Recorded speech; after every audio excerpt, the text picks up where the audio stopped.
Shalom. First and foremost, I want to give all praise, honor, and glory unto Yahweh, Bahashem, Yahweh Shai, Bahashem, Racha, Kwadash. Double honors to the apostle elders of Great Millstone. Peace and blessings to the hopeful elect. This will be a short one. It's not going to take too long, but found this off of Instagram. And this was something that happened this past Saturday. As it reads, it says, former NFL star Richard Sherman reveals armed robbers broke into his home with wife and kids inside. Right, it even has a little thing right here. It says Sherman, who put in 11 seasons with the Seattle Seahawks, San Francisco 49ers, and Tampa Bay Buccaneers, posted screenshots and a video of alleged robbers inside his Washington State home from Saturday, just the day before he turned 37.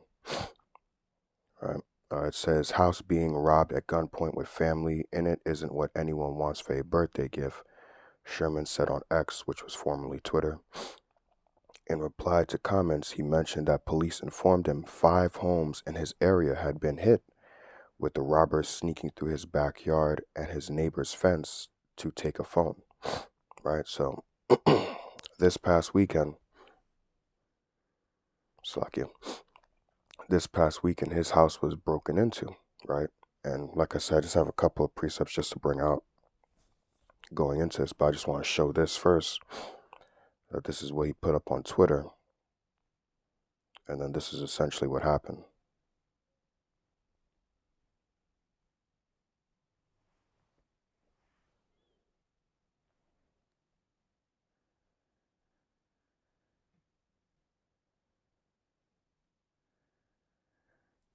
Right, so there you go.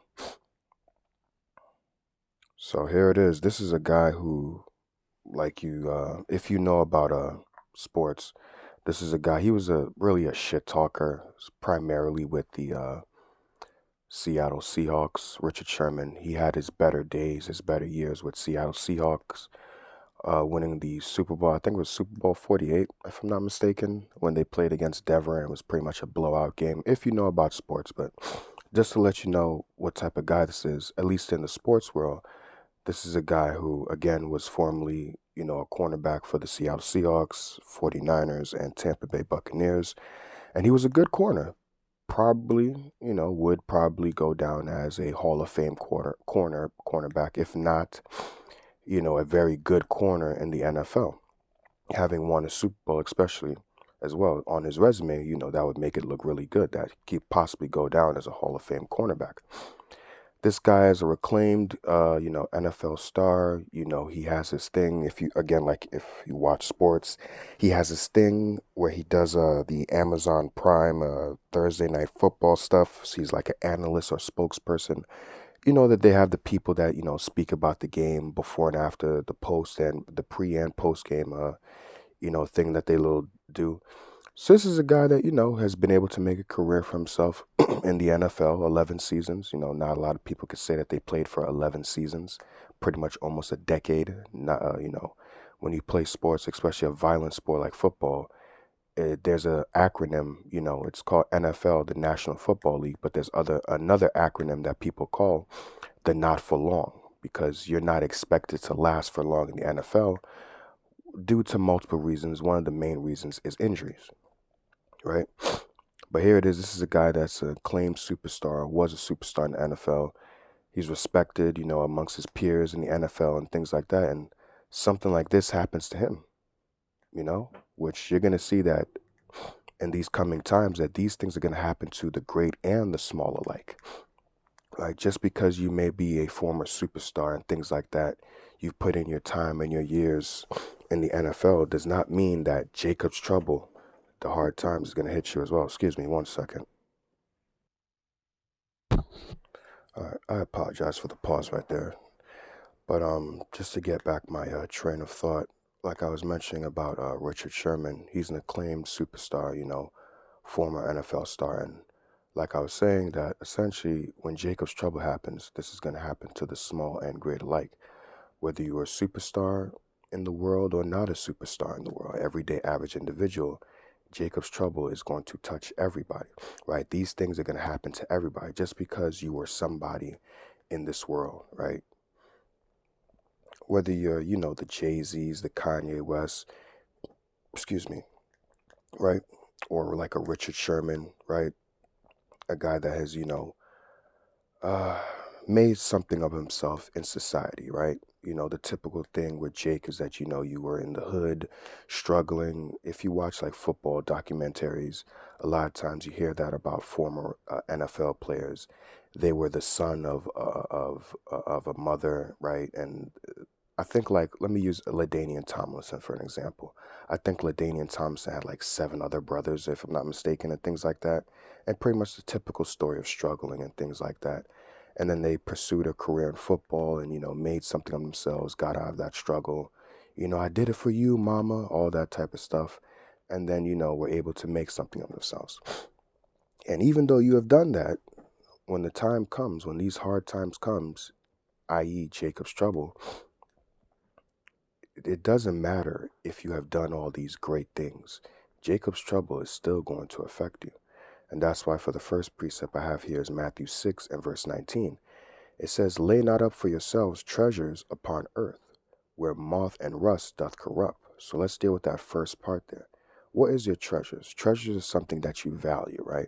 Imagine if you had you fell upon a bunch of gold or something, right? You would treasure that. You would hold on to that as something valuable because, like, yo, I just found me gold. Or even not gold, because people in this time don't really value or look at gold as something. But let's just say you stumble upon $5 billion or something like that, right? Right? Or 10 billion, however much. You're going to value that and your eyes are going to get big. Why? Because it's like, yo, I just found 10 billion, 15 billion, $20 billion. I got to hide this. I got to keep this. I could do things with this. I could, you could get me a crib, get me this. I could start dressing fly, all this, right? It is now valued in your eyes, right? Um, it is now valued in your eyes as something precious. The same thing about the material things here on earth. Now, don't get it twisted. We are not saying that you're not supposed to get a job, make something of yourself to a degree in the society that you're living, right? If you could find yourself a better job, do it within means of having balance within the spirit, right? Make sure that you balance your spiritual job, which is your duty to the Lord, as well as your duty to yourself carnally to take care of yourself, right? You can balance that out through the Spirit, and the Lord will help you to do that. Not saying that you can't have little things here and there, but you're not supposed to value it to the point where you put your whole entire life into this, right? And that's why, using an example like Richard Sherman and LaDainian Thompson, they have treasured, right, the things upon this earth. They have treasured their lives here to where they have made it their only thing. And that's why Yahweh Shai said, what? Lay not up for yourselves treasures upon earth where moth and rust doth corrupt. These are things that decay, right? If I'm not mistaken, I believe moths eat away at garments. Rust, like a pipe, it eats away. It decays over time. I believe it oxidizes when air hits it, if I'm not mistaken. These are things to give examples that he's giving examples of that decay, die over time, that corrupt. And essentially everything that you value here on this earth, on this time, can decay, corrupt, go away.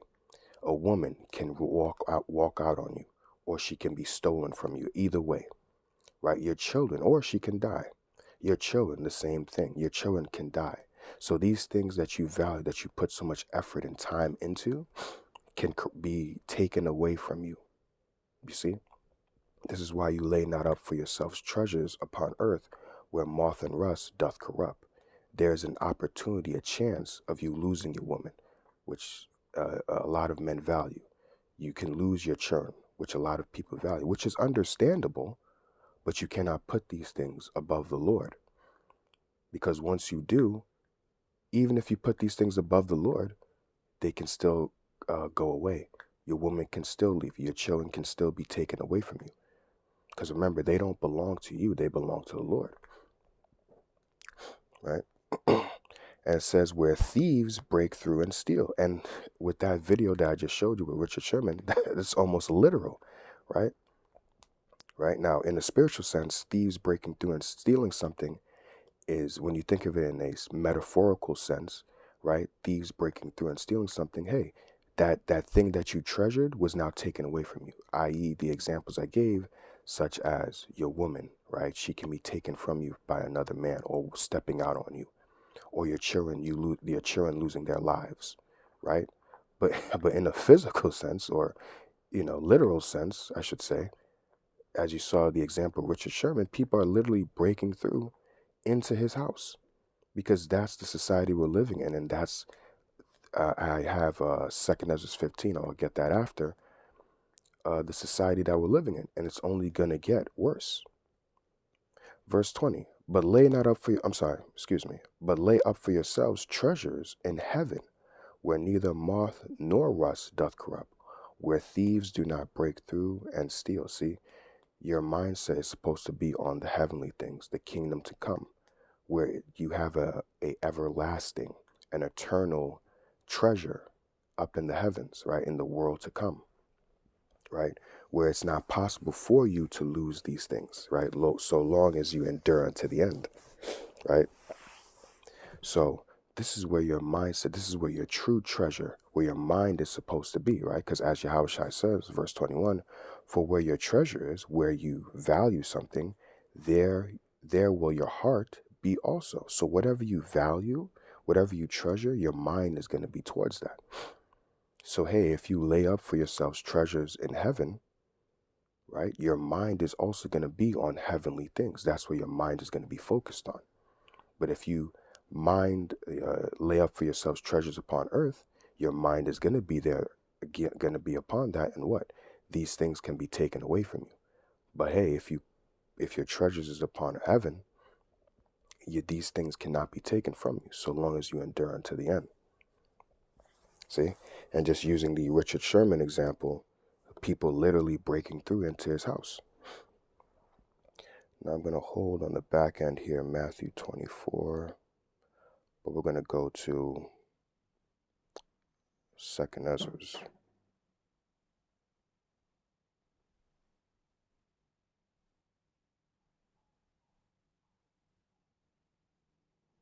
Let's start at verse 17. So Second Ezra chapter 15 and verse 17, a man shall desire to go into a city and shall not be able. 1 second.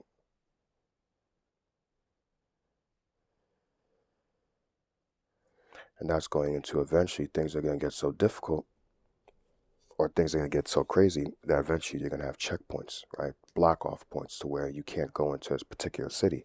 You're going to have to stay into that certain area that you're in. For because of their pride, the city shall be troubled, and the houses shall be destroyed, and men shall be afraid. Verse 19, a man shall have no pity upon his neighbor, but shall destroy their houses with the sword, and spoil their goods because of the lack of bread and for great tribulation. So these individuals, and it wasn't just Richard Sherman's house that they hit, it was five other homes that they hit as well. His house was just one of them. Now, I don't know if they took anything, but they did break into his house, right? So if they hit other houses as well, right, and they're doing this now, and we can all, to a degree, say that, hey, things aren't as bad right now. You still have, for lack of a better word, liberty, freedom to do things, right? When Jacob's trouble happens, you're not going to have freedom, the ability to do certain things, right? Because things are going to be, we're going to be in dire straits, right? So think about that. If people are, breaking into people's houses now, stealing things now, how much more when the dire straits happen, when things get harder, right? When the squeeze happens. If you're doing this now, how much more then? And like I said earlier, think about it, right? If people are willing to do this to people who are established in society, how much more people who are not established in society, who are just the everyday average individual, if his house can be robbed or his house can be broken into, and he's a claimed superstar, former NFL superstar, how much more you that don't have anything? See? So I'll read that again. Verse 19, 2 Ezra chapter 15 and 19.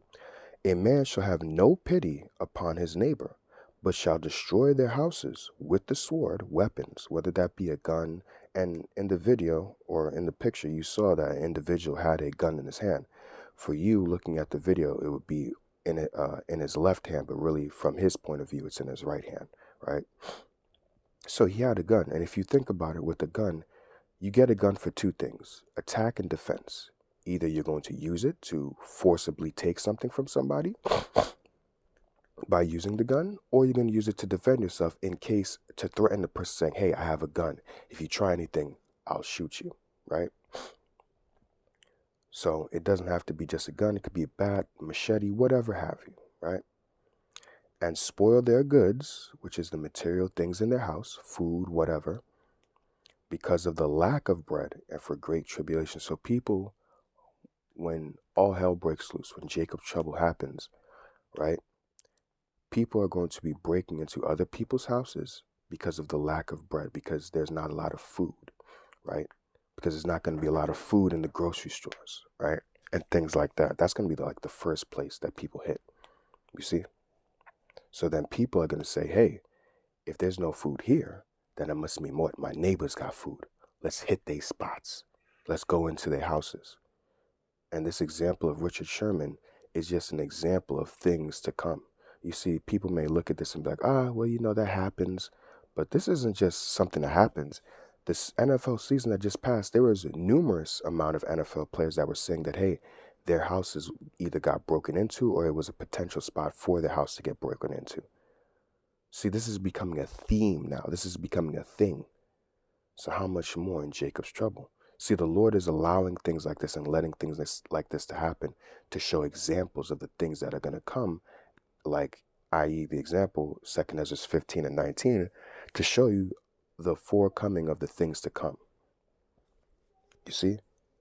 Even you superstars' houses is going to get hit. That phone is going to have to ring. So I apologize about the noise, but that phone's going to have to ring. I'm almost done here anyways. Oh, well, that phone's going to have to ring. The minute I do a lesson, that's when everybody wants to call.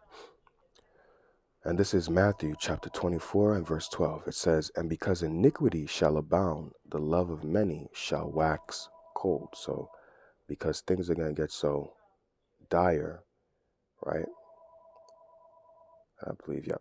When you go into that word wax cold, it is cycle, right? And it says metaphor, the third definition of waning love. So people are not going to have any love towards another. People are just going to think about themselves. In so much that because of that, they're going to almost seem psychotic the way they're acting towards one another, right? That they don't care, like, hey, I don't care if your wife and kids are in the house. I'll shoot them and kill them anyways and take what I need to take. Who cares? You see? So again, verse 12, and because iniquity shall abound, the love of many shall wax cold. People's love for each other is going to wane, which people don't have love for each other anyways, right? It's really a fake love, but, still people are going to be acting, or not acting, I should say, but moving psychotic towards one another, right? Not caring about another person's wife and child, what could happen to them, or, hey, you take this food from me. How am I supposed to provide for them? How am I supposed to do anything for them? I don't care. I care about myself. See, that's the times that we're getting into. And examples like Richard Sherman and other NFL star players that potentially their house was potentially could have been robbed into or did get robbed into is just a sign of things to come.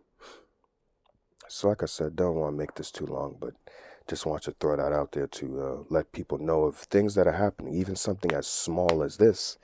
Hey, this has signs of the times that we're getting ready to get into. So I pray that this video is edifying unto the elect, unto the hopeful elect. In ending, I want to give all praise, honor, and glory unto Yahweh, Bahashem, Yahweh Shai, Bahashem, Racha, Kodash. Double honors to the apostle elders of Great Millstone. Peace and blessings to the hopeful elect. Shalom.